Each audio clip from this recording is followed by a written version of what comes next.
Class 8 में आ गए। चलो फिर स्टार्ट करते हैं चैप्टर नंबर 1 से। परेशान नहीं होना, मैं हूँ तुम्हारे साथ तुम्हें इजीली समझाने के लिए। तो hi, this is Prachi Sinha, welcome to Edugyanis YouTube channel. आज की वीडियो में हम बात करने वाले हैं प्रथम चैप्टर के बारे में, जो कि है crop production and management, class 8 का साइंस का पहला चैप्टर। चलिए स्टार्ट करते हैं। जैसा कि चैप्टर का नाम है क्रॉप प्रोडक्शन एंड मैनेजमेंट, मतलब क्रॉप को प्रोड्यूस करना और फिर उसको मैनेज करना, क्योंकि भाई बहुत सारा क्रॉप एक बार में प्रोड्यूस हो रहा है तो उसको मैनेज भी तो करना पड़ेगा। तो बेसिकली इस चैप्टर के अंदर हम एग्रीकल्चर के बारे में पढ़ने वाले हैं, ठीक है।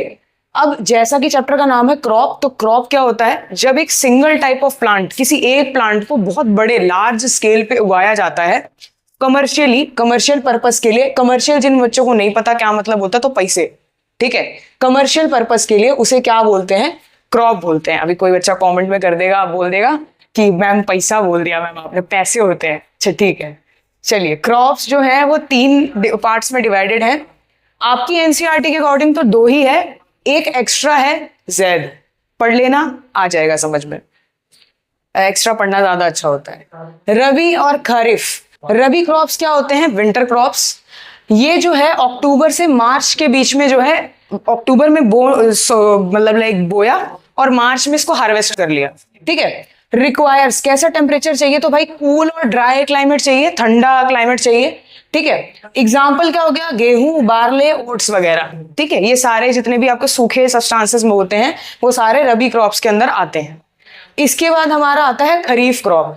खरीफ क्रॉप क्या होता है? ये रेनी या मॉनसून सीजन में आता है, ठीक है। इसको बोया जाता है जून में, अभी के टाइम पे हो गया होगा, ठीक है। मतलब खरीफ क्रॉप का टाइम चल रहा था अभी 1 महीना पहले, और सितंबर में इसको क्या कर लिया जाता है? दोबारा से हार्वेस्ट कर लिया जाता है, ठीक है। इसको जो है वर्म और वेट क्लाइमेट चाहिए। अब जिनको वेट का मतलब नहीं पता, जो गीला सरफेस चाहिए, इनको वैसा क्लाइमेट चाहिए, थोड़ा बारिश वगैरह होता रहे, तभी तो रेनी सीजन क्रॉप बोल रहे हैं इसको, मानसून क्रॉप बोल रहे हैं, ठीक है। इसका एग्जाम्पल पैडी हो गया। पैडी मतलब चावल, राइस होता है। मेज हो गया और कॉटन हो गया, ठीक है। जेड क्रॉप लास्ट, इसको समर क्रॉप कहते हैं। गर्मियों के टाइम पे इसको जो है सोन किया जाता है।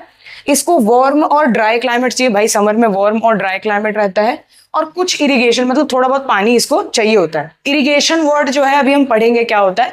अभी के लिए सिर्फ इतना याद रखना है कि किसी क्रॉप को रेगुलर इंटरवल पे पानी देने की प्रोसेस को इरिगेशन बोलते हैं, ठीक है। नेक्स्ट एग्जाम्पल क्या हो गया? Watermelon, cucumber, pumpkin. अच्छा मैम, आपने तो इरिगेशन के बारे में बता तो दिया, अब इसका डेफिनेशन कैसे लिखेंगे? तो रुको भाई, रुको, जरा सब्र करो, ठीक है। सब आपको मिल जाएगा इसी चैनल पे, तो ध्यान से बस बने रहना है सीरीज में। इसके बाद आती है एग्रीकल्चर प्रैक्टिसेस।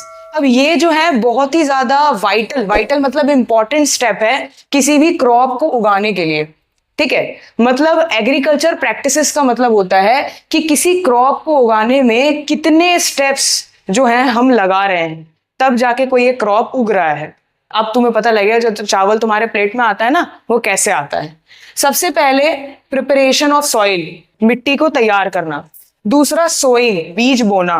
तीसरा इरिगेशन, वही सेम बात, रेगुलर इंटरवल पे पानी डालना, ठीक है। Next adding manure and fertiliser, इसके बारे में हम बात करेंगे, मतलब खाद और उर्वरक डालना, इसको हिंदी में बोलते हैं। फिफ्थ है प्रोटेक्शन फ्रॉम वीड्स। वीड्स के बारे में हम पढ़ेंगे। ये अनवांटेड प्लांट्स होते हैं जो कि हमारे क्रॉप्स के साथ उग जाते हैं, ठीक है। जैसे हमारे स्कूल में होता है ना, एक अलग से बच्चे होते हैं जो थोड़े शैतान होते हैं, उनको कोई जरूरत नहीं होता है क्लास में, फिर भी होते हैं, तो वैसा है ये। तो इसको वीड्स से बचाना पड़ेगा हमारे क्रॉप को, ताकि अच्छे क्रॉप खराब ना हो जाए, ठीक है। तो इसके लिए हम क्या करेंगे? प्रोटेक्शन ऑफ वीड्स, और साथ ही साथ यूज ऑफ पेस्टिसाइड्स। पेस्ट मतलब होता है जितने भी इंसेक्ट होते हैं ना हमारे, ग्रास हॉपर हो गया, बटरफ्लाईज हो गई, ये सारे पेस्ट हैं प्लांट के लिए, जो प्लांट को खराब करेंगे, तो इनसे बचाना है हमें प्लांट को। सिक्स्थ प्रोसेस होती है हार्वेस्टिंग। हार्वेस्टिंग के अंदर जब क्रॉप मैच्योर हो जाता है, जब वो बड़ा हो जाता है, मतलब बेसिकली जब वो अपने लास्ट स्टेज में आ जाता है कि बस अब उसको कटना है, तो उसको, उस प्रोसेस को हार्वेस्टिंग बोलते हैं। और भाई कट गया तो अब कहाँ जाएगा? तो अब स्टोर होने जाएगा, ठीक है। तो स्टोर कहाँ होगा? कुछ एक बहुत बढ़िया बढ़िया सी जगहें हैं जहां पर वो स्टोर होता है, जिनको क्या बोलते हैं? ग्रेनरीज और सिलोईज, जिनके बारे में भी हम अभी पढ़ेंगे। एक बात और करते हैं एग्रीकल्चरल टूल्स के बारे में। एग्रीकल्चरल टूल्स उन टूल्स को कहा जाता है जिनका यूज करते हैं हम एग्रीकल्चर के अंदर, ताकि जितने भी हमारे क्रॉप्स हैं या जिनको भी हम बो रहे हैं, कर रहे हैं सारी चीजें, उनका जो है कैसे करेंगे। तो भाई हाथ से तो खोदोगे नहीं ना, कुछ तो चाहिए, कुछ तो इक्विपमेंट चाहिए। तो बेसिकली एग्रीकल्चर टूल्स जो है वो वही इक्विपमेंट्स होते हैं, इंस्ट्रूमेंट्स होते हैं जिनका यूज किया जाता है एग्रीकल्चर की प्रोसेस को बहुत अच्छे से करने के लिए। ठीक है, जिसमें 4 मेन आपके एनसीईआरटी में दिए हुए हैं। कौन कौन सा, फोटो आ जाएगी आपके सामने, क्या कौन सा क्या होता है। सबसे पहला होए, ठीक है, वो होए होए वाला नहीं, होए, ठीक है, होए। दूसरा थ्रेशर, तीसरा कल्टीवेटर और चौथा प्लफ। चलिए इनके बारे में बात कर लेते हैं जल्दी से। सबसे पहला होता है होए।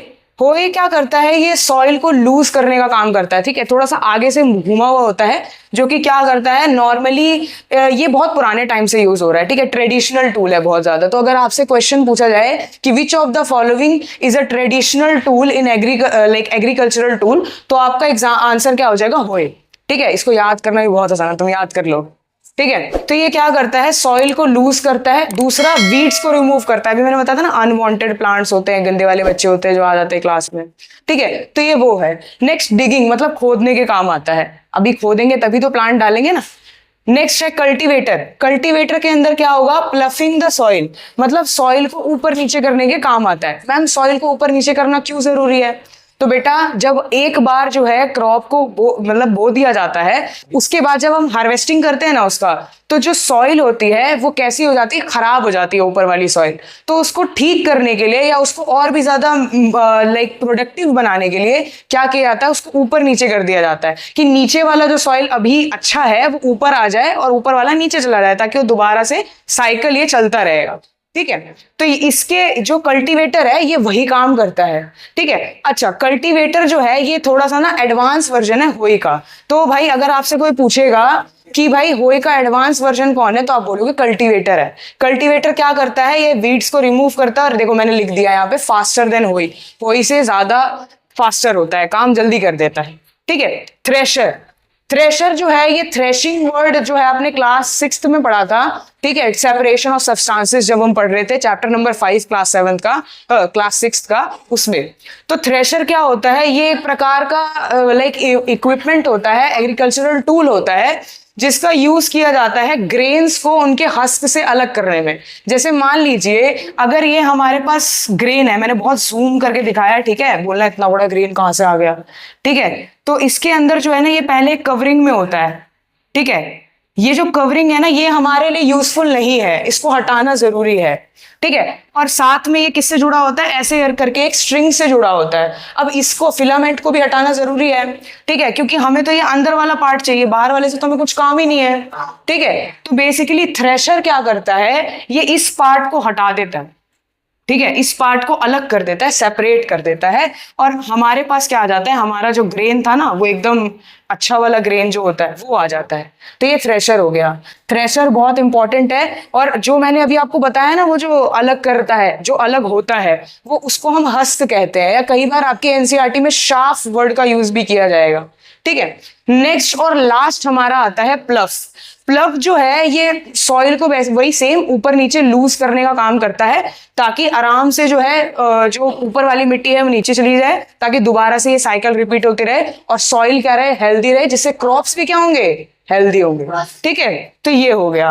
अब इसके जो एग्रीकल्चर प्रैक्टिसेस के हर एक जो पॉइंट्स हैं, उनके बारे में जो है हम अलग अलग से डेफिनेशंस और अलग अलग से सारी चीजें करेंगे, क्योंकि इस चैप्टर में सिर्फ यही चीज पढ़नी है। सिर्फ 7 स्टेप्स में आपका चैप्टर खत्म है। तो अगर आप एनसीईआरटी के बहुत भारी भारी शब्दों को देखकर परेशान हो गए हो और आपसे एनसीईआरटी पढ़ी नहीं जा रही है, तो बिल्कुल लाइन बाय लाइन एनसीईआरटी के नोट्स हैं ये। ठीक है, इसको आप नोटबुक में लिख लो, कहीं भी लिख लो, मैं नीचे अटैच कर दूंगी, उसमें देख लेना। ठीक है, और ये जो 7 पॉइंट्स है ना, सिर्फ इसी के ऊपर हमारा चैप्टर होने वाला है। इस बात को ध्यान रखते हुए मिलते हैं ऐसे ही बहुत अच्छी अच्छी वीडियोस के साथ नेक्स्ट क्लास में। और एड्यू ज्ञानी को जरूर फॉलो करना है, ताकि आपको सारी चीजें जो है लाइन बाय लाइन मिलती चली जाए। ठीक है, बेल आइकन दबा देना ताकि तुम्हें नोटिफिकेशन आ जाए। चलो बाय, मिलते हैं नेक्स्ट वीडियो में।